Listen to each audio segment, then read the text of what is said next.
Chile ya superó a China en el total de contagios por COVID-19, mientras que hoy se informó de un nuevo pic de fallecidos en una sola jornada, 49 lamentablemente. Para hablar de la preocupante situación sanitaria que enfrenta el país, nos acompaña la doctora Inia Pérez, infectóloga de la Clínica Alemana. Doctora Pérez, bienvenida a TVN, Canal 24 Horas, muy buenas tardes.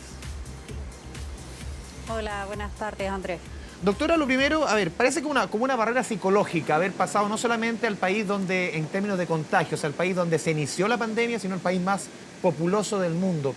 ¿Por qué llegamos a este punto? ¿Una falla en la estrategia del gobierno? ¿Se complementa con que la misma población no está haciendo el suficiente caso a las medidas sanitarias? ¿Cómo llegamos a este punto, doctora? Yo creo, Andrés, que esto es una mezcla de factores, ¿ya? Claramente hay un tema de cómo la población se ha comportado y cómo ha seguido las indicaciones de la autoridad sanitaria. La cuarentena ha sido también en parte no tan respetada quizás en algunas zonas como en otras, ya ha costado que la gente se quede dentro de las casas y eso ha favorecido que haya mucha transmisión, sobre todo en las zonas más populares de la capital. Y también, pero no podemos dejar de considerar que hay otros factores que influyen. El virus sabemos que ha mutado desde que salió de China. Impresiona ser un virus que puede tener mayor contagiosidad o puede ser más grave en su presentación clínica. Y por otro lado también tenemos un alto número de testeo de casos que estamos haciendo nosotros. Por eso también podemos tener más diagnóstico de lo que puede haber habido en China cuando recién partió la epidemia. Yo creo que son múltiples factores que pueden explicar ese número mayor. Doctora, ya por lo menos en la región metropolitana se ha concentrado, por lo menos en las últimas, no sé, el último mes, más del 80% de los contagios. Ya casi a 2 semanas de que se ha iniciado la cuarentena prácticamente total en el Gran Santiago. ¿Cuándo usted cree que debiese verse, por lo menos en los números, una caída en los contagios? ¿Tiene que ver con estos famosos 14 días que se demora en incubar el COVID-19 o puede ser que esto se demore mucho más? A ver, si la gente mantiene sus cuarentenas, es habitual que después de que se decrete una cuarentena los casos aumenten. Y eso es porque estamos llevando a personas que están contagiadas a sus domicilios, ¿ya? Y se produce contagio intradomiciliario, ¿ya? Entonces eso es habitual que veamos este aumento de los números, ¿ya? Después de que se contagia en ese segundo círculo alrededor del caso principal, tenemos que esperar que ese caso pase en sus cuarentenas los 14 días. Si eso se mantiene, estamos hablando de un periodo de 3 semanas más o menos en que podemos esperar que empiecen a bajar los casos, ¿ya? Es como el segundo grupo, que se contagia, que si los mantenemos en sus domicilios y no contagian a otras personas, podemos hacer que vayan bajando los casos nuevos. O sea, doctora, de acuerdo un poco a lo que decía o dejaba entrever el ministro Mañalich hoy día, vamos a ver cuarentenas en la región metropolitana por lo menos 2 o 3 semanas más. Esto llegó para quedarse un buen rato. O sea, probablemente menos de 3 semanas, una cuarentena en este virus en que sabemos que tiene un periodo de contagiosidad muy alto durante la primera semana, eso baja durante la segunda semana, pero se puede mantener hasta los 14 días, que por eso son los 14 días de cuarentena. Es esperable que antes de 3 semanas no tengamos baja en los casos y es esperable que una cuarentena tenga que durar mínimo 3 semanas para que podamos ver esa influencia de la cuarentena en disminuir el número de casos finalmente. Doctora Pérez, ayer también la subsecretaria Daza ha entregado un número que era bien decidor, por lo menos en nuestro país, respecto a la diferencia en Europa. España, por ejemplo, le pongo el ejemplo. El 53% de los contagiados es menor de 40 años en Chile. En España es distinto, el 70% es mayor de 50 años. ¿Por qué se da esta diferencia en el rango etario, podríamos decir? ¿Es porque España tiene una población más envejecida o derechamente porque en nuestro país los jóvenes no están haciendo caso y se sienten inmunes? Yo creo que son una mezcla de 2 cosas. Uno es que efectivamente España tiene una población más envejecida. En Europa la población es más envejecida y la pirámide de hecho poblacional está invertida. Eso significa que tienes mucho más población más añosa que población más joven. En Chile eso no ocurre aún, tenemos más población joven, ¿ya?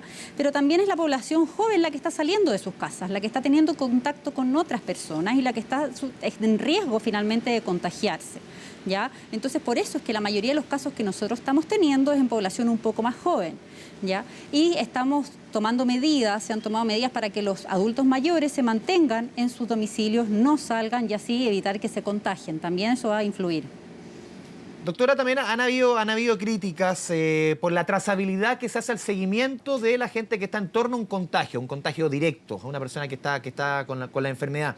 Se ponía el ejemplo, por ejemplo, que en Wuhan, donde nace la enfermedad en China, habían prácticamente 9.000 funcionarios dispuestos a trazar la enfermedad, los posibles enfermos, en un total de 11 millones de habitantes. En Inglaterra eso eran 18.000. Que en nuestro país solamente son un par de centenas de funcionarios que están haciendo la trazabilidad. ¿Se está trazando mal en Chile y eso lleva a que aumente también más los casos?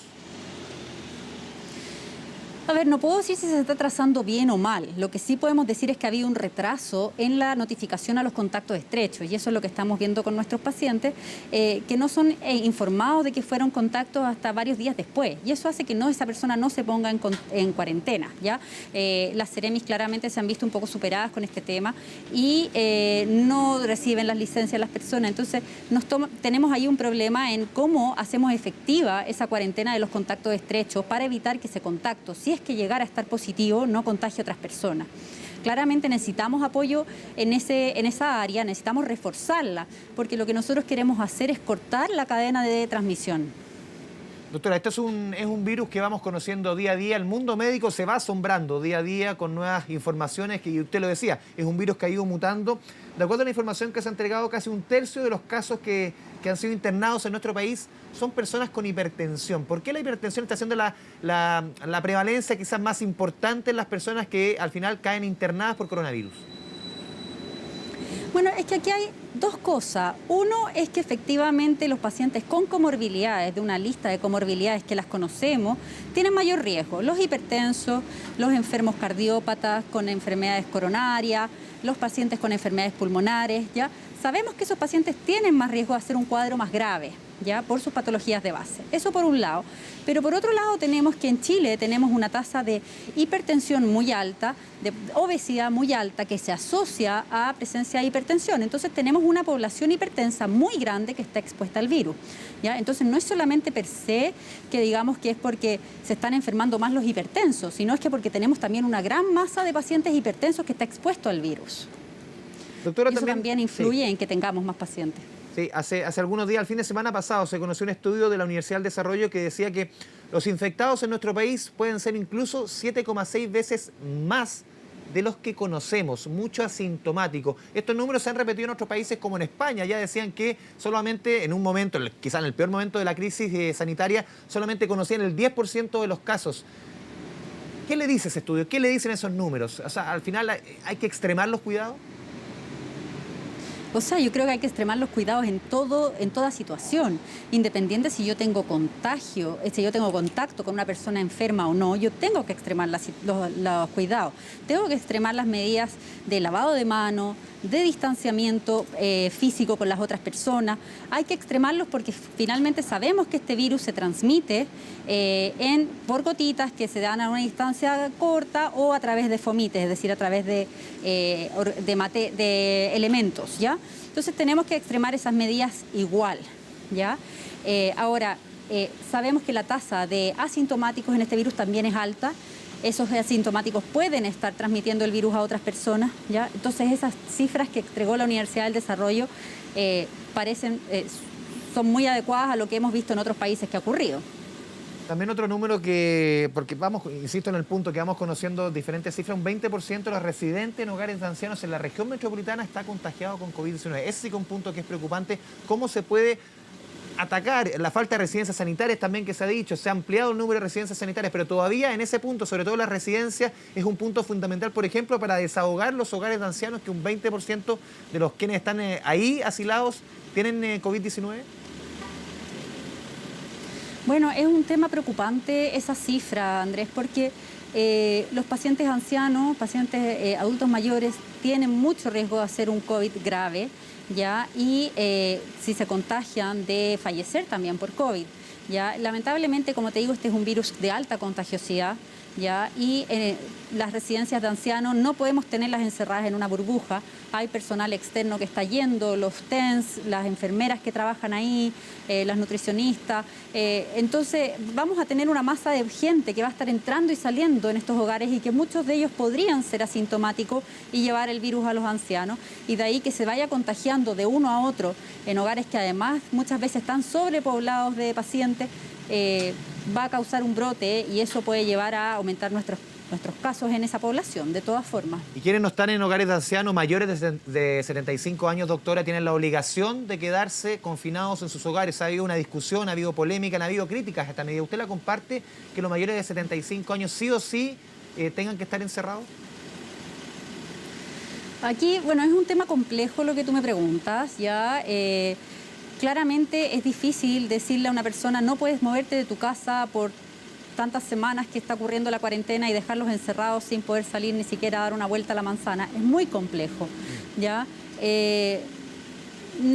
Yo personalmente, esto es una opinión personal mía, creo que de esa forma los estamos protegiendo, ¿ya? Estamos protegiéndolos de que se enfermen y de que eventualmente fallezcan. Ahora sí, por otro lado, igual está la libertad de la persona de elegir lo que quiere hacer por su vida. Entonces es súper complicado llegar a un balance de qué tanto se puede el gobierno imponer frente a la libertad de las otras personas en este tipo de medidas. Doctora Enia Pérez, muchas gracias por esta conversación con TVN y Canal 24 Horas. Muy buenas tardes. Buenas tardes, que estés muy bien.